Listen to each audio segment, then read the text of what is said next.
L'Évangile de Luc, chapitre 18.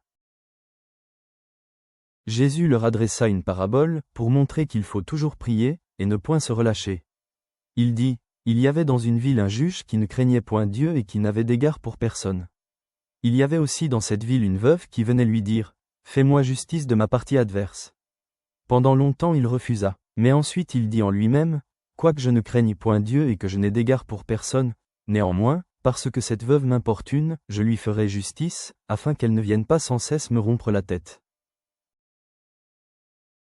Le Seigneur ajouta, entendez ce que dit le juge inique. Et Dieu ne fera-t-il pas justice à ses élus, qui crient à lui jour et nuit, et tardera-t-il à leur égard? Je vous le dis, il leur fera promptement justice. Mais, quand le Fils de l'homme viendra, trouvera-t-il la foi sur la terre? Il dit encore cette parabole, en vue de certaines personnes se persuadant qu'elles étaient justes, et ne faisant aucun cas des autres. Deux hommes montèrent au temple pour prier. L'un était pharisien, et l'autre publicain. Le pharisien, debout, priait ainsi en lui-même Dieu. Je te rends grâce de ce que je ne suis pas comme le reste des hommes, qui sont ravisseurs, injustes, adultères, ou même comme ce publicain. Je jeûne 2 fois la semaine, je donne la dîme de tous mes revenus. Le publicain, se tenant à distance, n'osait même pas lever les yeux au ciel, mais il se frappait la poitrine, en disant, Ô Dieu, sois apaisé envers moi, qui suis un pécheur. Je vous le dis, celui-ci descendit dans sa maison justifié, plutôt que l'autre. Car quiconque s'élève sera abaissé, et celui qui s'abaisse sera élevé. On lui amena aussi les petits-enfants, afin qu'il les touchât. Mais les disciples, voyant cela, reprenaient ceux qui les amenaient.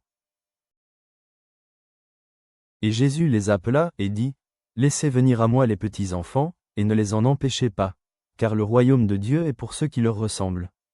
Je vous le dis en vérité, quiconque ne recevra pas le royaume de Dieu comme un petit enfant n'y entrera point. Un chef interrogea Jésus, et dit, Bon maître, que dois-je faire pour hériter la vie éternelle? Jésus lui répondit, Pourquoi m'appelles-tu bon? Il n'y a de bon que Dieu seul.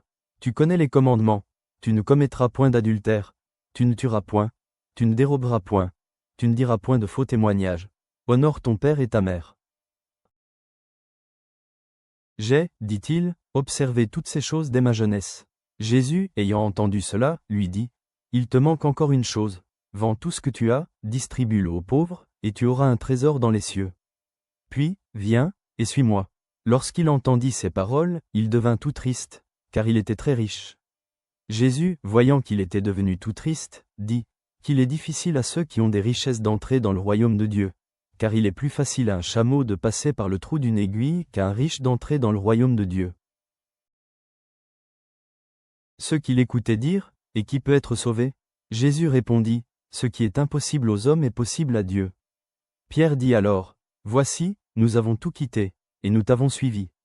Et Jésus leur dit, Je vous le dis en vérité, il n'est personne qui, ayant quitté, à cause du royaume de Dieu, sa maison, ou sa femme, ou ses frères, ou ses parents, ou ses enfants, ne reçoive beaucoup plus dans ce siècle-ci, et, dans le siècle à venir, la vie éternelle. Jésus prit les 12 auprès de lui, et leur dit, Voici, nous montons à Jérusalem, et tout ce qui a été écrit par les prophètes au sujet du Fils de l'homme s'accomplira. Car il sera livré aux païens, on se moquera de lui, on l'outragera, on crachera sur lui, et, après l'avoir battu de verges, on le fera mourir, et le 3e jour il ressuscitera. Mais ils ne comprirent rien à cela. C'était pour eux un langage caché, des paroles dont ils ne saisissaient pas le sens. Comme Jésus approchait de Jéricho, un aveugle était assis au bord du chemin, et mendiait.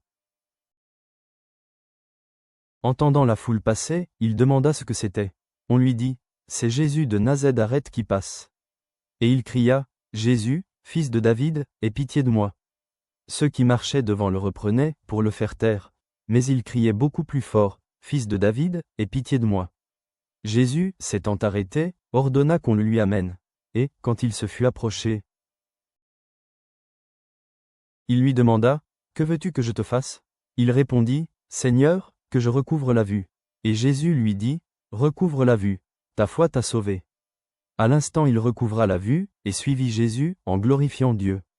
Tout le peuple, voyant cela, loua Dieu.